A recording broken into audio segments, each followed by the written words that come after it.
भाई बहन और राक्षसी। सालों पहले पंडारी शहर के पंचमढ़ी जंगल के पास एक लकड़हारा अपने परिवार के साथ रहता था। उसके दो बच्चे थे, हंसल और ग्रेटल। लकड़हारा अपने दोनों बच्चों से बेहद प्यार करता था, लेकिन उनकी सौतेली माँ को दोनों बिल्कुल पसंद नहीं थे। लकड़हारा गरीब होने की वजह से बहुत मुश्किल से अपना परिवार चला रहा था। एक दिन उसने अपनी पत्नी से कहा, इतने कम पैसों में घर परिवार चलाना बहुत मुश्किल लग रहा है। पति की यह बात सुनते ही उसने कहा कि तुम चिंता मत करो, मैं कोई रास्ता निकाल लूँगी जिससे हम आराम से ज़िंदगी जी लेंगे। यह कहते हुए लकड़हारा की पत्नी ने मन में हुआ कि क्यों न वो दोनों बच्चों को जंगल छोड़ दे, जिससे उनका खर्चा कम हो जाएगा। इसी बीच जब एक दिन लकड़हारा बाजार गया तो उनकी सौतेली माँ हंसल और ग्रेटल को लेकर जंगल चली गई। उसने जंगल के बीच में दोनों को छोड़ दिया और कहा कि तुम लकड़ी इकट्ठा करो और मैं अभी आती हूँ। इतना कहकर वह तेजी से अपने घर की ओर चली गई। कुछ समय बाद शाम हुई और दोनों परेशान होने लगे।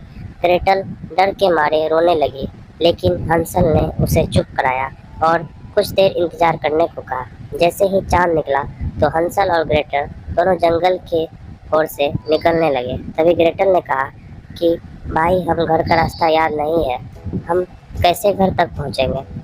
तभी हंसल ने बताया कि सुबह घर से आते समय वो रास्ते में चमकीले पत्थर फेंकता हुआ आया था, अब वो उन्हें घर तक पहुंचाएगा।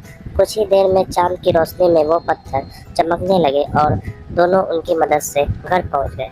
दोनों को घर के दरवाजे में देखकर उनकी माँ को बहुत गुस्सा आया। अगले दिन फिर वो उन दोनों को जंगल लेकर जाती है। इस बार उनकी माँ उन्हें बहुत घने जंगल में छोड़ देती है। वह बच्चों को दोबारा लकड़ी इकट्ठा करने को कहती है और खुद सीधे अपने घर चली जाती है। एक बार फिर घने जंगल में हंसल और ग्रेटल परेशान हो जाते हैं। भूख शांत करने के लिए वो जंगल से कुछ फल तोड़कर खा लेते हैं। उसके बाद चांद निकलते ही घर ढूंढने के लिए दोनों निकल पड़ते हैं। 2 दिन तक वो घर ढूंढते ढूंढते थक जाते हैं, लेकिन घर नहीं मिलता। साथ ही वो और घने जंगल में चले जाते हैं। तभी उन्हें एक चिड़िया की आवाज़ सुनाई देती है। वो उसे आवाज़ को सुनते सुनते आगे बढ़ते हैं। चलते चलते उन्हें चॉकलेट से बना एक घर दिखाई देता है। वो दोनों उस घर में जाकर भर पेट चॉकलेट और केक खाते हैं। शाम होते ही उस घर का दरवाज़ा खुलता है और वहाँ एक बूढ़ी महिला आती है। बूढ़ी महिला बच्चों को बड़े प्यार से एक कमरे में सुला देती है। जैसे ही बच्चे सो जाते हैं तो वह महिला हंसल को बंदी बना लेती है।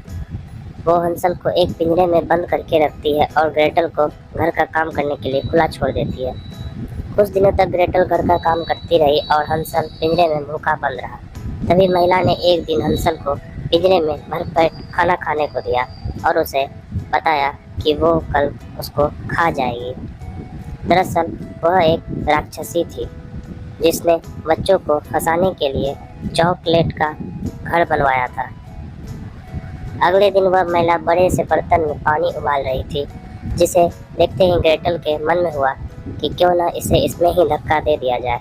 यह सोचते ही उसने महिला को उबलते पानी में धक्का दे दिया और अपने भाई को उसकी कैद से आज़ाद करवा लिया।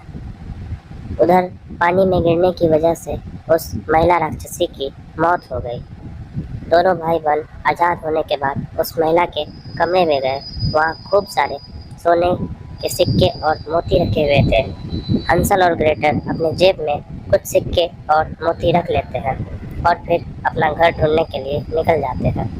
चलते चलते उन्हें एक जाना पहचाना रास्ता दिखता है और वो उस पर 2 घंटे तक आगे बढ़ते हैं। तभी चांद निकल आता है और हंसल द्वारा पहली बार जंगल आते हुए फेंके गए चमकीले पत्थर चमकने लगते हैं।